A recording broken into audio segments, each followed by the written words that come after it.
Good evening, everybody. My name is Melvi, coming to you live from Conscious Consumer Network headquarters here in The Hague. It is good to be with you this Wednesday evening, and sure, this year sure is going fast, as is this season of Dragonology.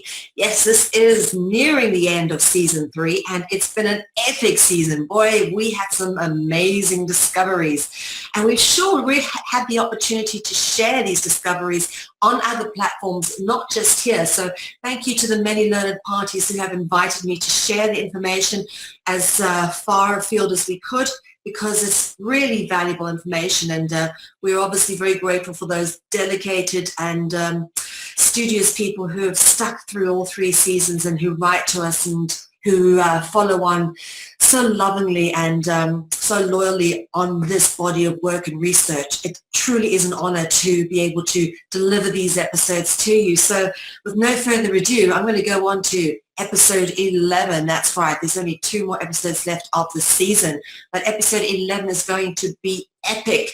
Tonight we deal with the serpent and the substitute, and this is an interesting sort of topic, because the word serpent and substitute, of course, are very much interlinked with each other in various symbolic, allegorical, and etymological ways, as we shall decipher as we go into the deception of the dragon.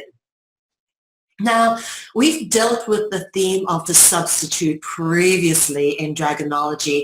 In the earlier episodes of season 3, we spoke about the changeling, the themes of the orphan, the child not being from the natural parent. And you have this sort of like ongoing theme that keeps coming up, particularly in some of the medieval literature, of these what people called elf children or fairy children that were put in place of their children, and their children were taken away. And there's something different about the kids that were left behind that weren't quite the same as the original kids. And these were the changelings, what became known as a changeling. And as I've got written here, a changeling child was believed to be a fairy child that had been left in place of a human child and stolen by the fairies. The theme of swapped child is a common theme in medieval literature. And this actually comes up as well in Christianic literature. I'll give you an example of this. But what's interesting to notice is we're going to be dealing a lot with the words pertaining to angel. Now, if you care to remember, an angel is nothing more than a dragon. The word angel comes from the word angui, which is a Latin word for serpent. So the word angel appears in the word changeling. And of course, that isn't by accident. As always, we mark dragon root words with purple. Now, this is an interesting depiction of Saint Stephen, who was supposedly swapped out. The legend of Saint Stephen, this is a 15th century painting, and you can see here the devil swapping out a child, Saint Stephen having obviously got the halo, that's what they're depicting, stolen by an angel or a devil or a dragon, because they're actually all the same things. Angels and demons and dragons and gods are really a reference to the same things, the supernatural, preternatural entities that exist that are above us in whatever social or carnal hierarchy is in place, whether we're aware of it or not. But as you can see at the close-up of this particular picture, you can see this baby has devil horns. Clearly a changeling, not St. Stephen has the very clearly depicted halo, which is normally around most saints. So they're clearly trying to show that one is saint and one is not. But again, that there's a lot of crossover in terms of the allegory. And for those who have been following, of course, the duality is ever present through the themes of Dragonology. The good and the bad, the light and the dark. So dealing with the theme of changeling, we go into extended allegories of that. And this is going somewhere because we head into a very distinctive direction tonight, the substitute, or something in place of, or something disguising. Okay, and the substitute comes up in many ways, not just in relation to disguising of the dragon, but also disguising of the sacrifice, which we've discussed in many previous Dragonologies. But what's interesting to notice is that when you start diving into this whole concept of changeling, or, for example, a substitute, you start looking at other themes in Dragonology which show a lineage or some kind of hiding of who they really are, okay, again. Now, this comes up particularly when you're dealing with the issue of the aegis. Now, for those people who have watched the film Jupiter Ascending, the word aegis was used to describe an agency of law enforcement. And very interesting there, because Jupiter Ascending has many, many interesting themes in it that are all recognizable through the course of Dragonology. But you often hear people use the term, you know, we did this under the aegis of that and that and that. And what it really means is that it's a reference to being under the control, monitoring, sponsorship, or protection of someone or some group. And an aegis is also used to describe a garment worn by Zeus and Athena, all right? And this is interesting because what it shows is that if Zeus and Athena were under the aegis, they were under the protection of the dragons. And they show this very much that they were of the royal angelic serpentine bloodline by the garment that they wore. And this typically is an aegis, and I'll show it to you here. It is a Gorgon space. You can see the serpents coming off it. And there's various versions of this aegis that Athena typically wore. And we'll have a look at a couple of examples. Over here, some lovely marble carvings where they've gone to great detail to show the serpentine nature of the aegis, which is the cloak supposedly worn by Athena.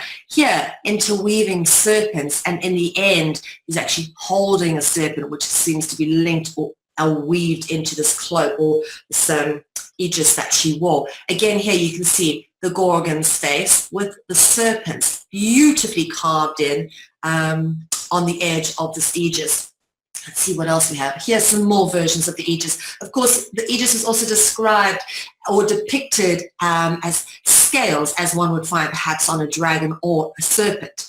You can see more here, twirling, twisting serpents on the edge of this aegis, kind of holding it together. Again, more of these serpents on the edge of this aegis. Notice the face again, the face, and the serpent's for hair, because these faces that you see on the aegis are the Gorgon's face. And I want to go into, for those who have followed along or know the Gorgon, and it's many allegories. When you take the etymology, it ties into Gorgon, gargantuan, gargoyles, and it's an interesting passage from there. But when you look at the actual artwork and pottery, again, you'll see here depicted with scales, this aegis with the serpents all around the edges. So it's clearly depicting something. Now, I want to go back again to the saying, if someone is under the aegis of, it is a reference to being under the control, monitoring, or sponsorship, protection of someone or some group. Now, think about that when you're looking at if someone is covered up by this garment, and what it's referencing is they're under the protection of whatever is being symbolically represented. And for me, it's very clear what is being symbolically represented, which is symbols representing the dragon. The Gorgon is a very, very clear dragon symbol, and I'll get into the Gorgon a bit. But first, look where else the aegis turns up. Since we are understanding the concept of the aegis, okay, the aegis is a symbolic indicator that the wearer of the garment is of the dragon angel bloodline. And this is an interesting depiction found in the ruins of Pompeii. 1st century BC mosaic found in the ruins of Pompeii of Alexander the Great wearing an aegis. Notice the Gorgon's head there, and you can notice a few serpents coming off. Clearly a depiction of a Gorgon. So that is an aegis that he's got on his chest. And it normally sits about here, that Gorgon's head, round about on the chest, which is interesting because I'll show you where you find this logo coming up quite a lot.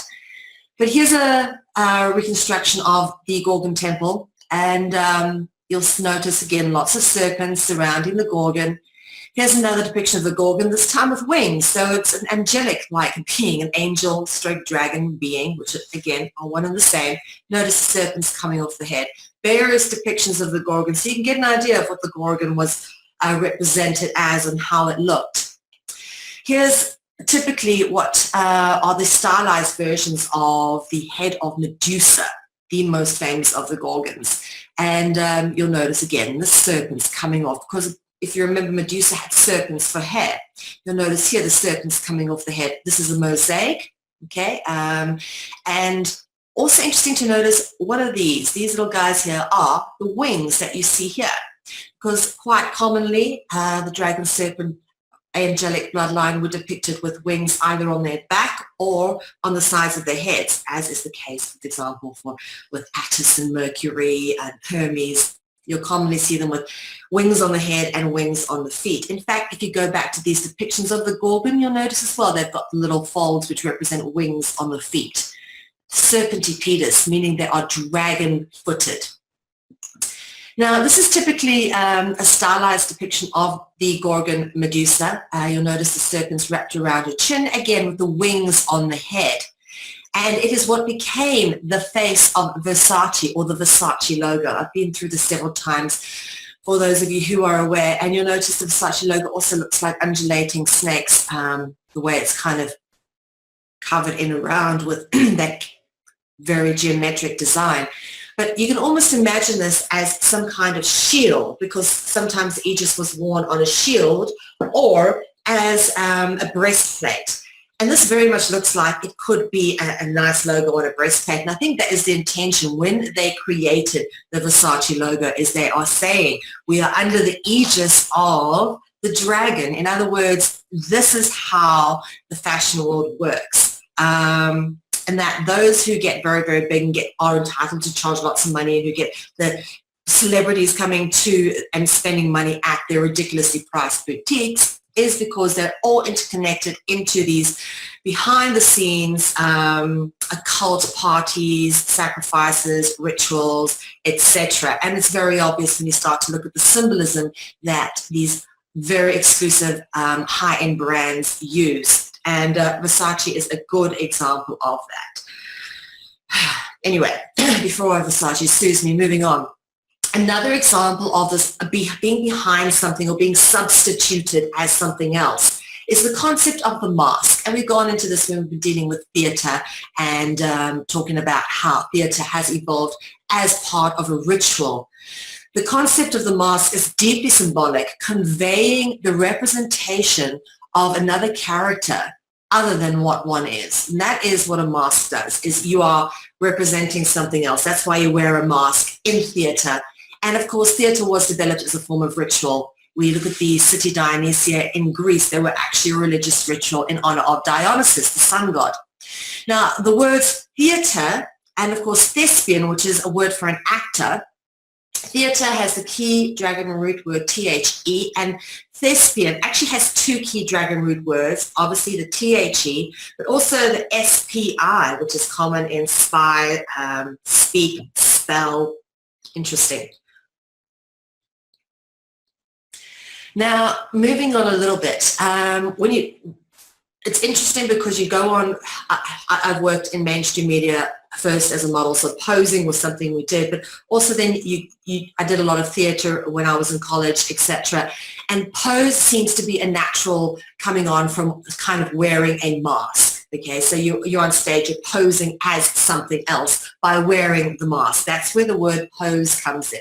And the word pose actually means to pretend to be something that you're not.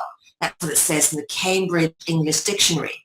Pose means to pretend to be something that you're not. So you're posing as something else. Well, we are going somewhere with this because the etymology is very clear. You can see where our language has evolved from.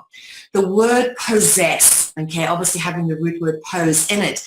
To possess a body is the depositing, again posing, of a soul into an incarnate body. Possession means to occupy, have, own, dwell, live in, take hold of, and dragons are able to possess bodies because obviously they're able to do the whole dislocated incarnate soul thing. They're interdimensional, they can take on physical incarnate forms, or they can materialize from absolutely nothing, like water vapor almost.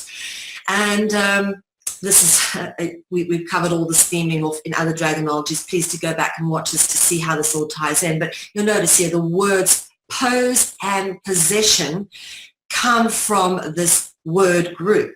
So position, think about a position of royalty, for example. The king holds a position of power, okay?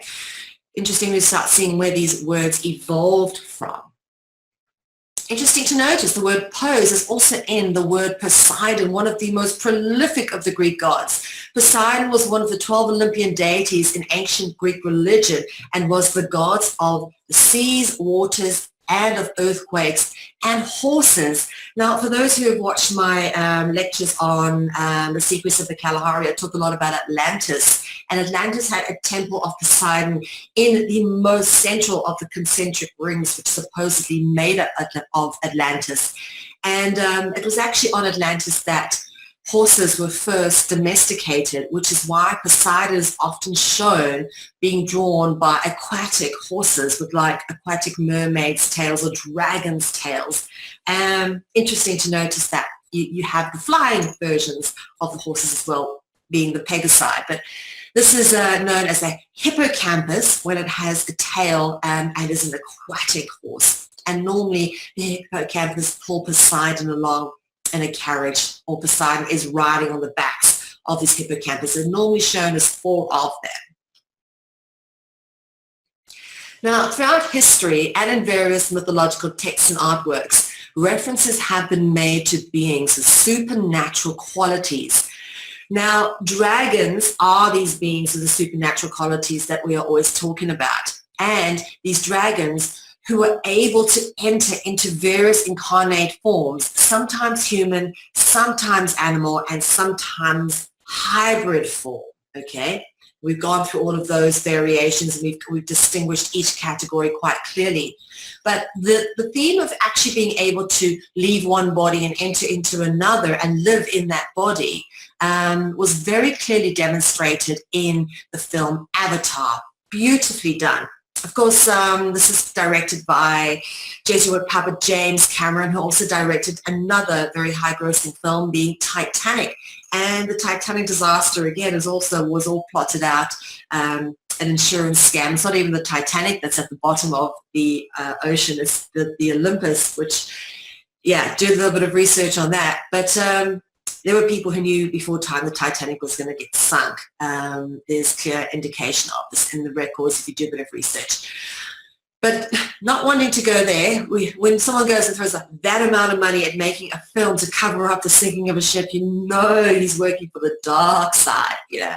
So James Cameron, interesting that he then goes and makes this film, Avatar. Yeah. About being able to dislocate your soul into another body. Technically possession, right? You're possessing another body. Now, the transfer of consciousness or one being or form to another body is clearly illustrated when this character dies and is given, you know, the planet or consciousness of the planet has to decide which form he takes, which body is going to live, which body is going to die. And this is the form that he eventually takes, which is one of these beings from the planet that they were on. I forget the name, but it's irrelevant. It's really talking about being able to dislocate one soul from one form of being into another. So this idea of possession, like a soul taking over a body, has been explored in other themes, in other ways in the film Avatar is a good example of this. And it's interesting to note that the word avatar is actually taken from Hindu mythology, because this theme is very, very clearly played out in Hindu religion or mythology. An avatar is the original avatar concept is a Hindu concept and refers to the incarnation of a dragon or deity into a physical form. The term avatar is most often associated with the Hindu god Vishnu. Now, Vishnu was the original soul or entity who was then able to enter into many different forms. And he took many different forms. And the first form that Vishnu took, if you remember some of the previous lectures that I've done, is in the form of a fish. Okay, he had a fish lower half. You often see him coming out of the fish. Vishnu, of course, takes on other avatars as well. Ganesha being the elephant avatar. We've covered off Ganesha in great detail. And of course, Shiva being the Hindu equivalent of Satan. Look, notice the serpent wrapped around the neck. And of course, the trident in the background, much like what Poseidon would carry. Now we're going to move on a bit to the darker side of this, because we're talking about possession today, and we're going to show you some illustrations of how this has been described in various literature by various occult people of the past. Aleister Crowley described the secret chiefs. The secret chiefs were Aleister Crowley's term for those preternatural entities which direct the progress of humanity for the ends that are usually beyond the ken of mortal men. The secret chiefs are at least of grade Magus or Magus Templi, or may not be in a human form, depending on their own need at the time. So he's describing an entity that could be in a human form or not. And these beings are actually unknown to the rest of humanity, except in the very rare times when they find it and part of their plan to reveal themselves to one person. Interesting. Okay, so they talk about this when we talk about the Ifrit and we talk about the Jinn. They also can make themselves known to people or just observe from beyond our knowledge, invisible to us, unbeknownst to most people, except for those who are sensitive enough, obviously, to feel them. In Aleister Crowley's book, Magic Without Tears, he also stated that he suspected that a man of his acquaintance, whom he did not name, was also a secret chief. So Crowley's obviously, in the circles he's moved in, met a few of these or come into contact with these beings. The secret chiefs are possessed of immense powers called the Ophidian vibrations. I talk about the Ophidian vibrations often. The superpowers, the secret powers possessed by the dragons. How do we know it's possessed by the dragons? Look at the root word Ophi. That is a dragon root word. We've discussed this many times in the etymology of Dragonology. O-P-H-I. Ophi is a dragon root word. Think of the Ophiuchus, the serpent bearer. For example, O-P-H-I, Ophiolatry, which is worship of the serpent worship, Ophiolatry.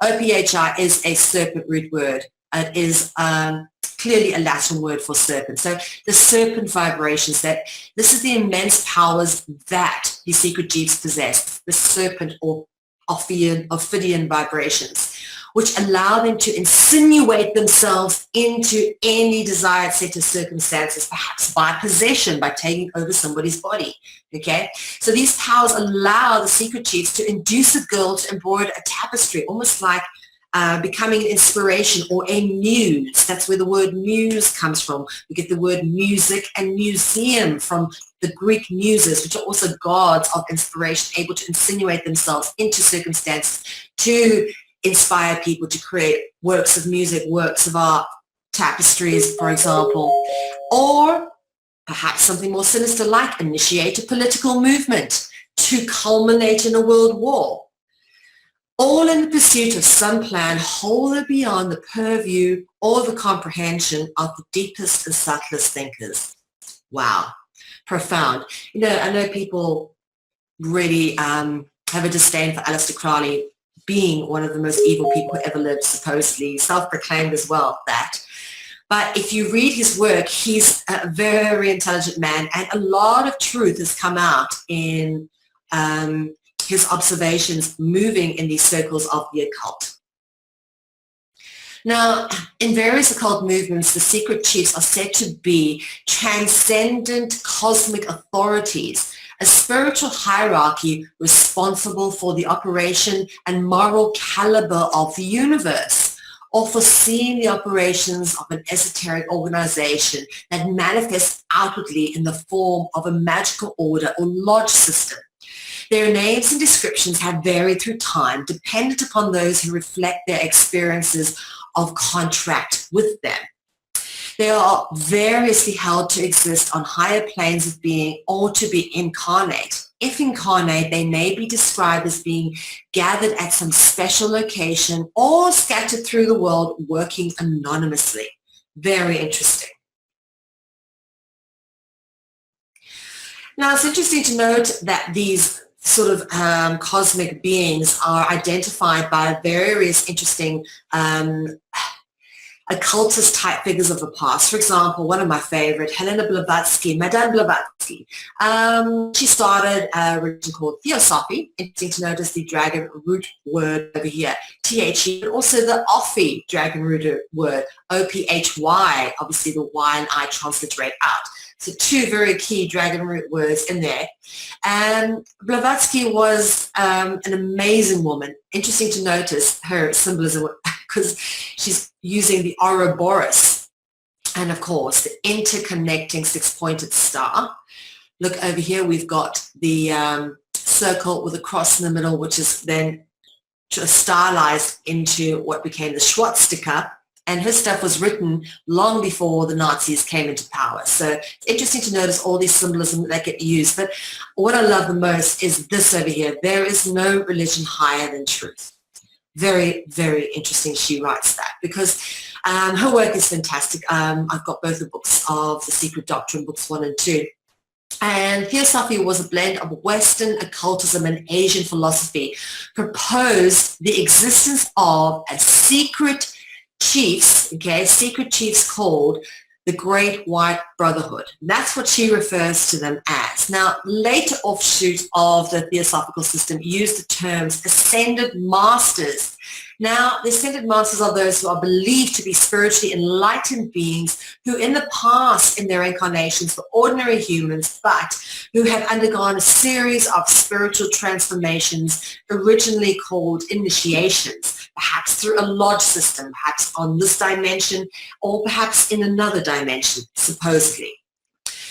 Now, this brings us into the whole New Age occultism of the Ascended Masters, and there are many of them, I tell you, and we have come across many cults, particularly here in the Netherlands, who are dedicated to various sects of these Ascended Masters. We've got those who are dedicated to, we've got Jesus Christ in here, Joshua Cool, Zoroaster, and they really do work in everybody. I'm sure we'll find Melchizedek, Merlin, Saint Germain, somewhere in here we've got Babaji, I'm sure, but that's, we've got the whole lot thrown in there. The New Age Ascended Masters, Hermes, Trismegistus, Hathor, Ganesha, a whole lot are thrown into this sort of like what should be a one world religion type cult-ish thing. And it's very, very dangerous. We urge people obviously to stay away from these type of cults because they're just another form of the mental prison we're so desperately trying to escape. Now, the New Age cult figures, such as those referenced as the Ascended Masters, the ones that I believe to be out there interacting through various forms, are nothing other than dragon or angelics who are entities which derive the energy from worship and sacrifice. And of course, this is how they've reinvented themselves through time in various forms to get this looshing of energy that they thrive off, this low vibrational qualities that come from worship and sacrifice, which is the food that they eat. It's literally dragon food. Now, it's interesting because you've got the interesting mystical systems in every religion. For example, the Kabbalic system is mystical Judaism. Sufism is, of course, nothing more than mystical Islam. And in certain esoteric teachings of Islam, there are said to be a cosmic hierarchy consisting of 7 degrees. And these beings are said to be able to assist the progress of those who approach them. This is what we talk about when we talk about the quintessential contract with the devil. You are able to contract with these beings and extract favors from them, but there is always a price, and they may make requests of you. These requests may not be in the greater benefit of humanity, but that is the price of selling your soul to the devil. Now, talking about the devil, we move on to the interesting area of possessions, okay? Being possessed by something. We've all seen The Exorcist, various depictions of this that Hollywood has rendered forth. But dragons are spirits, okay? They can be in spirit form or they can be in physical form because they are multidimensional, interdimensional beings. And they can use human bodies as avatars to interact with the physical world. all right? So they can actually take over a physical body. Now, there's various depictions of this throughout popular culture. This is an 18th century artwork where it shows possession of a woman with like a demonic entity sitting on. Notice this horse figure in the background. I thought that was real interesting since we were talking about horses earlier. Horses always come up. But this, again, looks like an extension of a phallus wrapping around a woman. Again, sexual possession. This is a whole other area we won't go into today, but yeah, there is that as well. Entities that latch into you through sexual intercourse. Now, the book of Enoch is interesting because it talks about the Nephilims, which shall be called evil spirits. We're going to get into the word evil a little bit today and what that really means and what it translates and unpacks out to. Evil spirits, when they come to live on earth, evil shall exude from their flesh because they were created from a mixture of mankind and the watchers who fly above. Okay, love that, the watchers, right? Those who watch down on humanity. So clearly they're made of a mixture of the dragons and mankind, and these are the kings and queens of today who obviously are shape-shifting dragons. Now we look at the word exorcism. This comes up a lot when we talk about people being possessed. We've seen many films about The Exorcist. It has been redone many times about someone who gets possessed and then they need to be exorcised by a priest. And this actually is a depiction of a Jesuit priest, interestingly enough.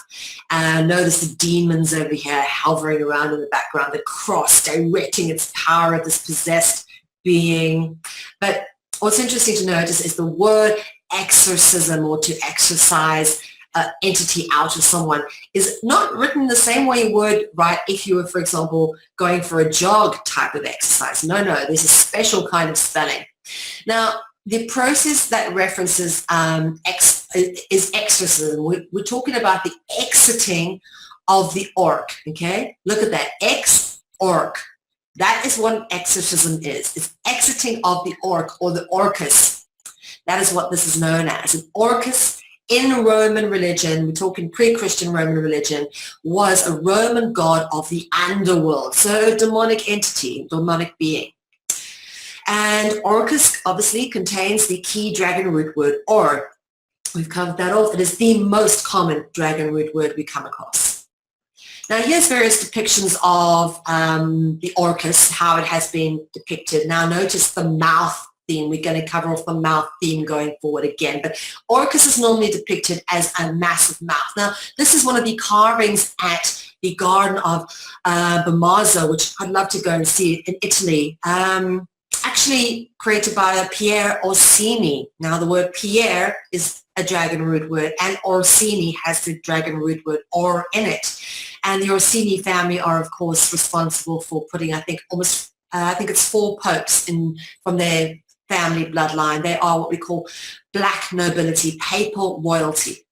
And this is the gardens of Bomazzo that they created in the 16th century, which have been restored in recent years. Absolutely amazing sculptures. But all the sculptures there come out of mythology, come out of, and actually do represent the dragon, interestingly enough. So go do a bit of research on the Garden of Bomazzo if you're not actually able to go there and see some of the sculptures, if anyone's interested in that.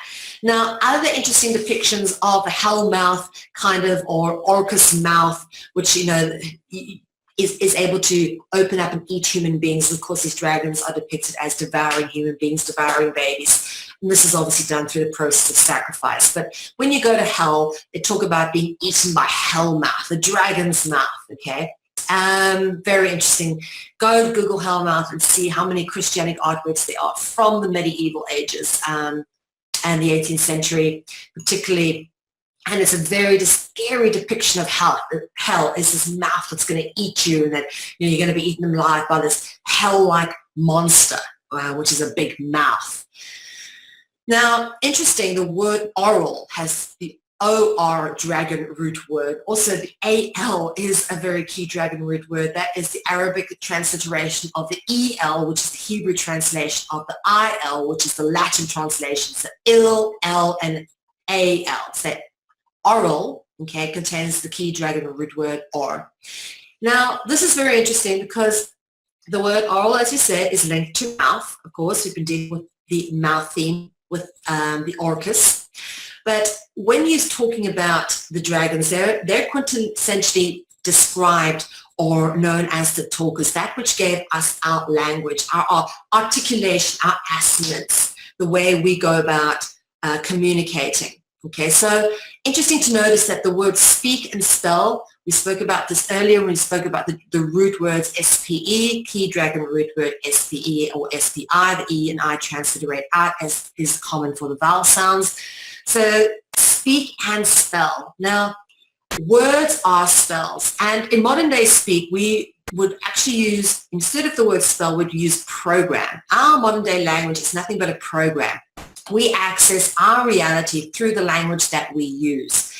Everything is done that way. This is how we access the internet, is by being able to type and speak and communicate and text and whatever else. Language is the program, okay? And in the old days, before we had computers, the programs were referenced as spells, word spells. That's why we are taught to spell when we're taught how to read and write in school, given the gifts of literacy.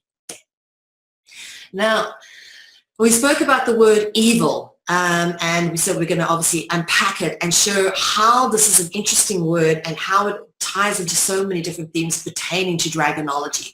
Because the word evil is a very specific word, and interesting to notice that when you spell the word evil backwards, it's actually the word live. Ironic or not, but this is, again, one of the beautiful things about dragonology is this inevitable duality and contrast that keeps coming up. It's not good or bad. It's not light or dark. It's living in a world of complete duality. It's both at the same time. It's multidimensional. It's physical and it's not. It's incarnate, but it's also spirit. There is that contrast very clearly played out on thematic levels, on every level. So interesting to notice that the word evil, as you say, spells out the word live backwards. But there's only a very few words that you can get from this particular word group if you kind of play around with them. For example, the word evil then becomes devil. Now, from devil, you get diva or deva or devi or divi. That's where you get the word divine or divine nature or divinity. You also get the word deity, comes from this particular root word. From deva, you get deity, and then you get the word day, as in day and night. Again, indicative of that ubiquitous duality, light and dark, day and night. Notice also a reference to the word vile. When we talk about vile, we talk about evil, vile. They kind of sit in that same low vibrational, fear-based frequency. But also interesting to notice these words here, liver and olive, both things that can be consumed and that were consumed at rituals. But the olive is actually known as shaitani in another language, which comes back to the word shaitan, which brings you back to the word Satan. And the olive is actually a reference, again, to Satan.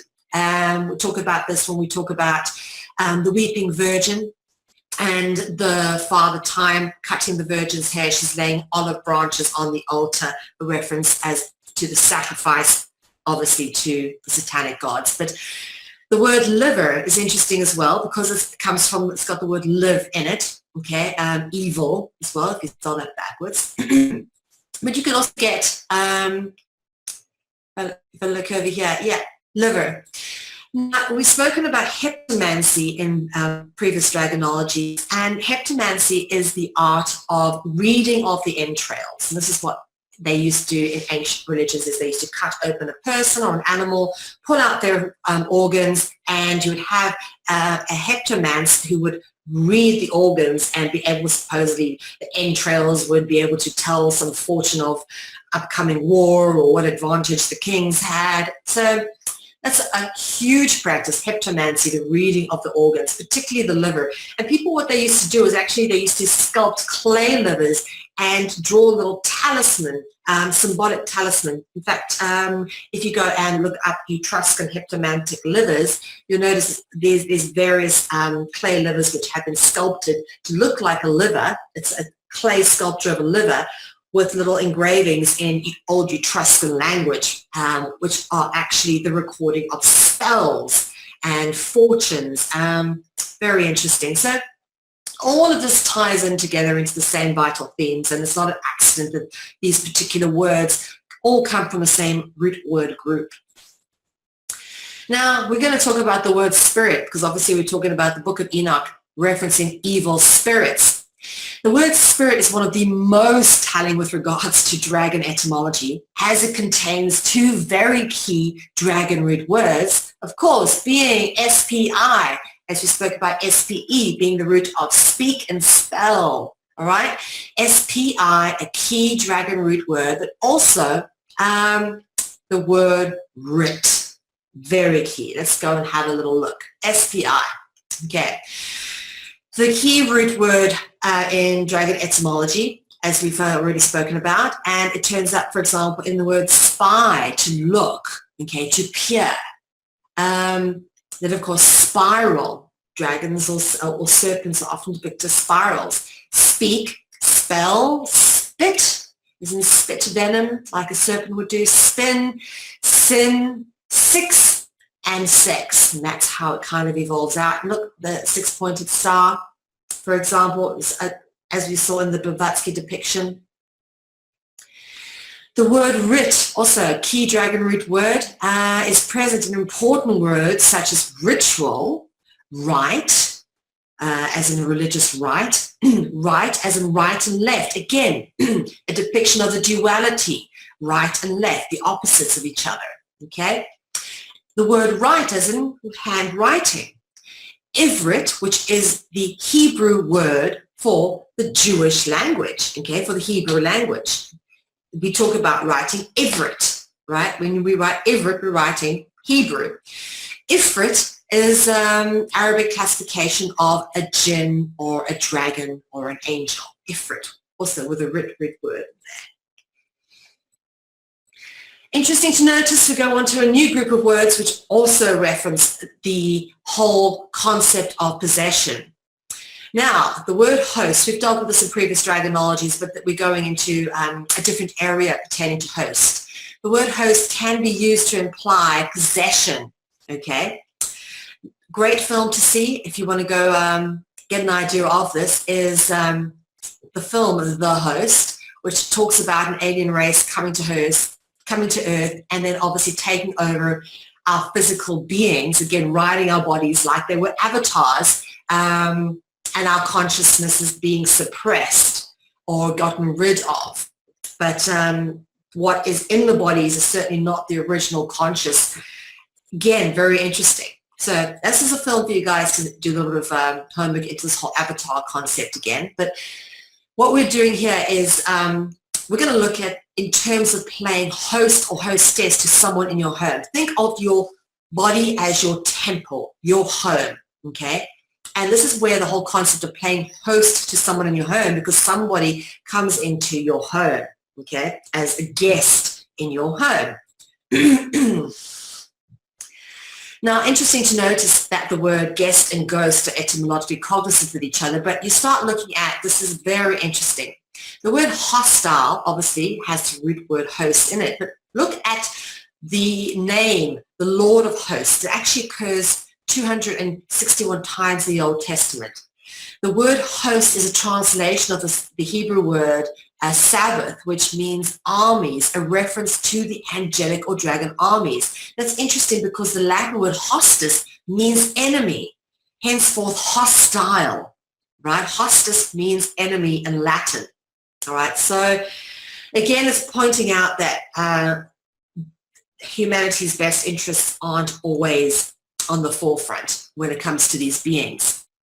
They are hostile towards us. It's a hostile takeover of our bodies.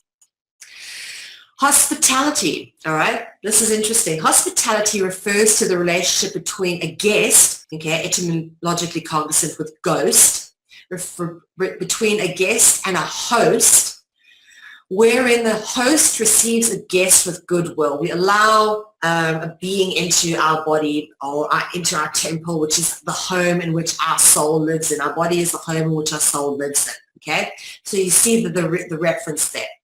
Etymologically, it is derived from the Latin word hospes, which can mean host or stranger. Okay, so hospes informs, beg your pardon, hospice is a form from hostis, meaning enemy or stranger. So having a stranger into your home, being hospitable to a stranger. But host or hostess can actually reference an enemy. Now the word stranger comes up again, so don't forget that. We'll be dealing with that a bit. But this is interesting. Bringing the boar's head in, often seen in heraldry as a symbol of hospitality, often representing that the host is willing to feed the guest. Okay, so the looshing off of energy comes up again, this whole concept of hosting someone in your home and feeding them your energy, allowing them to stay in your home, and of course that energetic exchange concept.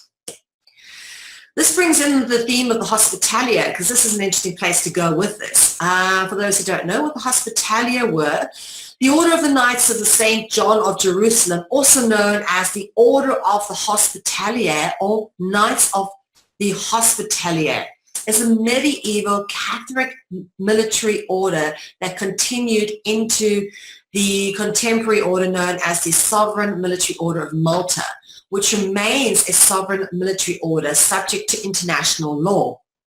And of course, this is what were known as the Knights of Malta, the Knights of Rhodes, and they can also known as the Knights of St. John. There's various distinguishing elements of them, but they are obviously distinguished by having this cross. Okay, notice the cross is their distinguishing symbol. It comes up again and again and again.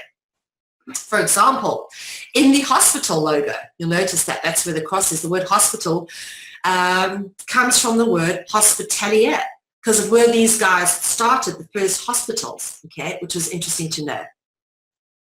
A hospital is a healthcare institute providing patients with treatment and with specialized medical and nursing staff and medical equipment. The word hospital obviously was derived from the word hospitalier, and this is evidenced by the use of the Red Cross, which of course comes from these symbols used by the knights. We've covered what these symbols mean in previous Dragonology, so I won't go there tonight. But this cross symbol again turns up in the form of the Red Cross. The International Red Cross, we're talking about the international organization. Supposedly, the Red Cross is a humanitarian organization, but not really. We won't go there, but this is actually an organization which is in secret owned and operated by the Knights of Malta, the Knights of St. John, the sort of Royal Catholic orders of the Knights that, you know, kind of run everything from behind the scenes. An example of this, of course, being the St. John ambulance services, St. John's Eye Hospital in London, for example.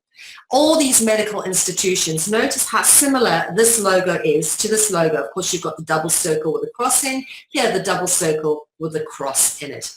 All very interesting. Of course, this is still a reference. This cross in the double circle is a reference to the oldest conceptual symbol known to man, being the cross of the zodiac, of course, which is a sun symbol. And that is exactly what this cross is. It's a sun symbol. For those who follow Dragonology, you understand how this follows along.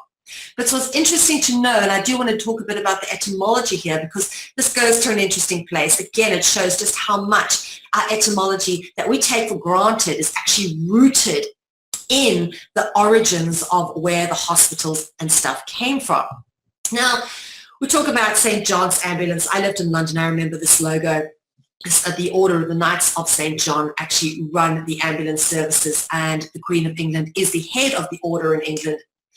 Now, the name St. Clair, I was actually talking about the St. Clair family earlier today to my husband when we were talking about the Freemasons. The Freemasons, particularly the Scottish Rite, was started by the Sinclair family. Okay, and the word Sinclair comes from Saint Clair, and it evolved into Sinclair.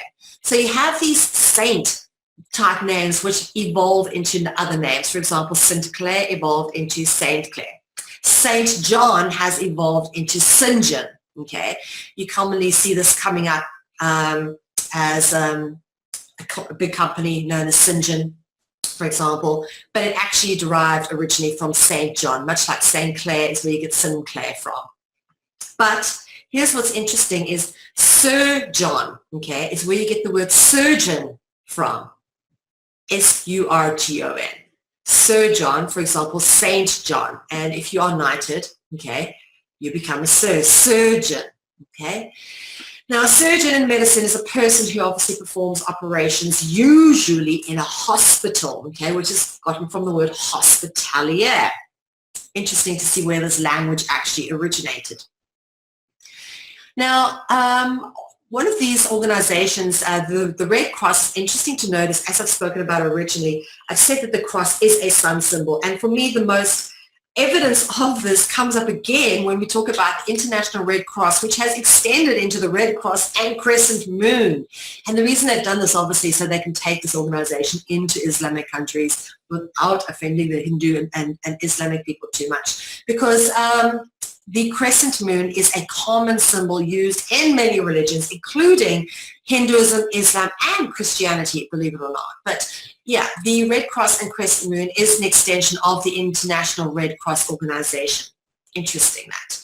Why would they use a crescent moon alongside a red cross? Because the cross is a sun symbol. Okay, sun and moon. Again, the ubiquitous duality, quintessential opposites. One represents day, one represents night. Obviously, I told you to remember the word stranger earlier. We're going to be dealing a bit with the word stranger. We've dealt with this in previous Dragonologies, but let's unpack it just a little bit more, because when we're talking about having a host in a body or a strange, for example, we talk about possession, you have a strange entity enter into your vessel, your home, your temple. Look at the word stranger, very interesting. The word stranger obviously contains the key dragon root word, anger. Have a look at that, anger. And from anger, if you put the D on, you get danger. Ooh, interesting, these themes. So anger and danger, very low frequency words, very much in the fear-based paradigm. Now, look at the word manger. Of course, Jesus was born in a manger. Angel. Of course, we spoke about this. You've got the root word A-N-G-E, A-N-G-E. Now, from angel as well, or anger, you get the word anguish. Now, anguish actually comes from the Latin word angui, without the H, and the word angui is a Latin word for serpent. Of course, from this word group, you get the word Anglo, as in England, and that's where you get the word English from. And you even get the word, so you've got this E-N-G, okay, that's the A transliterates out into the E, that's what happens with vowel sounds, and you have it turning up in the word revenge or vengeance, okay, E-N-G-E, okay, E-N-G-E, that dragon root word for angel in there. And then, of course, this E-N-G-E turns up in the word henge. Now, why are they called henges? We're going to get into that a bit more as we go through this. But notice that one. This is, of course, an example of a henge, that one we call Stonehenge, one of the most famous henges in the world. Now, we mentioned the word manger as well. Okay, interesting to notice. The word manger is a secret code, which is, in fact, symbolically a reference to the fact that Jesus is of the angelic dragon bloodline. Jesus was born in a manger. The manger is a reference to the angelic dragon bloodline. Of course, there's many extensions of that, which is the basket which Moses was kept in. Again, a reference to the fact that Moses was of the royal angel dragon bloodline. We've got this extension again coming up in terms of the boats, the ark. We've gone through this in previous Dragonologies, but again, there's just constant references to the fact that Jesus was from this dragon root bloodline. Other indicators that Jesus came from the angel dragon bloodline include references to the fact that Mary was a virgin. Why do they keep calling her the Virgin Mary?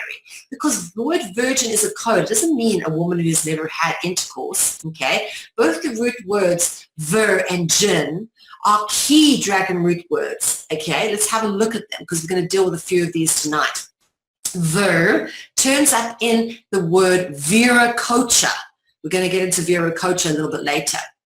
Ver, okay, in viper.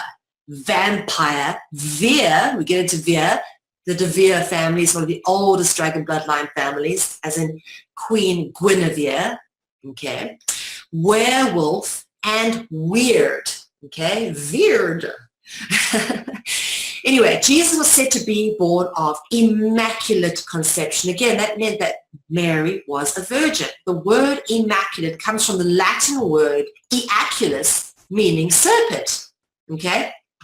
Now, interesting to notice these very key dragon root words. Kulu, obviously, in eaculus, and then kula in immaculate. Of course, kula comes up in Dracula as well. Kolo as in column, kolu, cola, coca, we come up. For example, coca could actually be kocha as well, as in Vera Kocha. Just put the H in there. Kala, Kali, and Kali, and we'll deal with all of that again a bit later.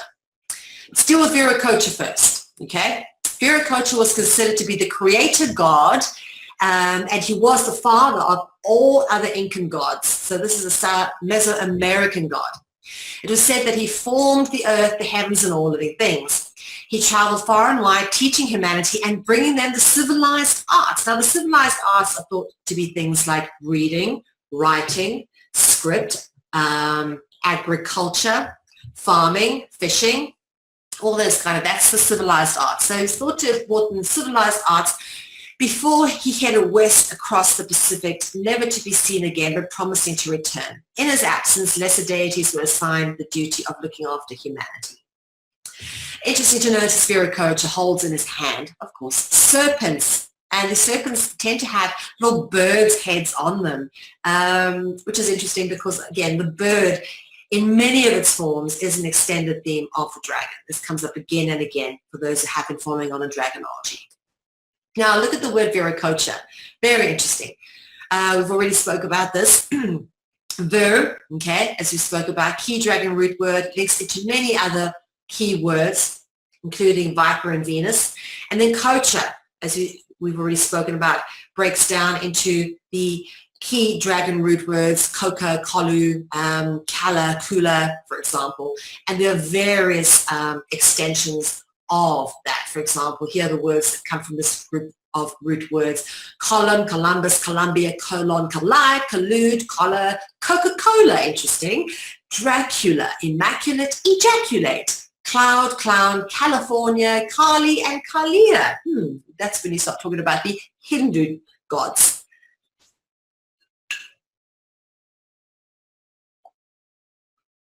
Now, interesting to know, the moon symbol comes up when you talk about Kali.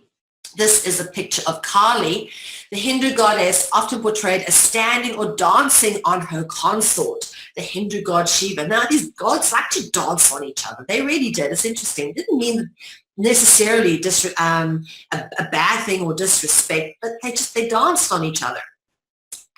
In Hindu mythology particularly, it comes up a lot. But notice again the serpent wrapped around Shiva, serpent around the foot there. And, of course, the moon symbol comes up again and again. Wow, as if you couldn't tell that Kali was a little bit demonic with the tongue hanging out and the skulls around the head, and looks like, head catching blood. Yeah, very, very dark. So we can tell a little bit dark. Notice a sun symbol behind the head. Interesting. Now, Kalia, in Hindu traditions, Kalia was a poisonous naga, all right? Now, remember the naga. We've spoken about them before. It's the most beautiful carvings of the naga, this seven-headed naga. Look at that. Absolutely amazing depictions of these seven-headed nagas on these temples. Long bodies. Brilliantly done. I'd love to see this in person. But anyway, the word Naga is the Sanskrit and Pali word for a deity or class of entity taken the form of a great serpent. And these are found in Indian religions such as Hinduism, Buddhism, Jainism, and Kalia was a poisonous Naga living in the Yamuna River.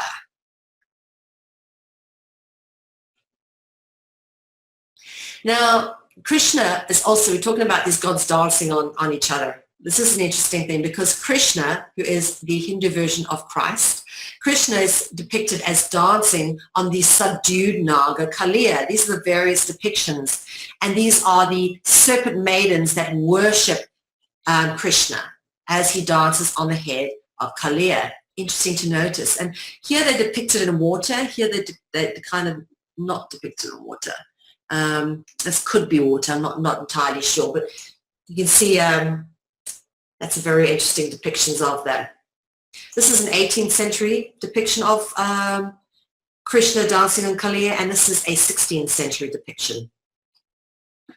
Now this is the modern day versions of this. Okay, this is an actual sculpture showing Krishna dancing. Krishna, of course, now having serpents around him in his arms, okay, dancing on the Naga. This Naga looks to have not more than 7 heads actually, but holding up the Naga's tail. Now this is a ceremony done in the river where the Naga with the many heads is brought into the river, and someone representing Krishna supposedly dances on the Naga, but you've got a whole bunch of people here obviously moving this Naga-like platform through the river as part of a ritual indicative of this Krishna's dancing on Kaliya.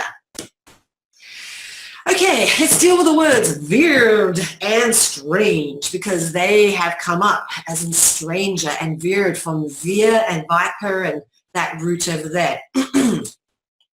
So the words weird and strange are synonyms, often referencing that which is unusual or hidden, or is an acute reference to the word occult. Okay, you can certainly be said that a lot of weird and strange things go on in the occult. Now, the word occult quite literally means that which is hidden. That's literally what the word occult means, that which is hidden. Of course, we spoke about the root word for stranger, of course, anger being in there, and of course you put the D on the front, you got danger. Interesting that these are all very sort of negatively polarized words, very low vibrational frequency words. Stranger, danger, anger, hostile. They're all kind of linked together. Now, let's look at the word weird and strange, because they've got some interesting roots, as we've already discussed. Weird, as we've spoken about, comes from a very interesting dragon root. We've spoken about, of course, werewolf and veer, the De Veer family, and from veer, V can transliterate into F, as it does from the Germanic into the English language, which you get fear, and then, of course, the P can be said as an F sound when you put an H next to it, so the F and P transliterate out into each other. So from fear, you get pair, and also you get fairy, you get the kind of boat, which is the fairy. Again, the boat symbolism comes up. The god Phaeus in Greek mythology, the god Pan, pain, and paint. Of course, a negatively polarized emotional vibration like fear, pain, etc. Now, strange contains, of course, the dragon root word A-N-G-E for angel, anger, ranger, as in Power Rangers. They just brought the Power Rangers back out again. Wonder why. Anyway. And as we've spoken about, the word henge contains the dragon or angel root E-N-G-E, okay? And E-N-G-E is found in the word engel. And engel is the Dutch word for angel, okay? Engels is actually the Dutch word for English. Interesting that. So henge is a reference to Neolithic earthworks, which sometimes incorporate standing stones, okay? Many henges all over the place in Europe and in Britain. Henges were constructed as a temple complex for the purposes of ritual and sacrifice to angels, stroke dragons, stroke gods, stroke deities, whatever you want to call them. That's what the purpose of these henges were. Okay? There's many of these henges all over the show. With some of them, they've had stones brought in from very far away, almost looked like they were carried by giants. Many people claim in ancient myths that the giants helped Merlin construct Stonehenge. Interesting to note, though, that these henge complexes, sometimes are stone, sometimes not. There's many of them all over Britain, but they're normally in a circular shape, okay?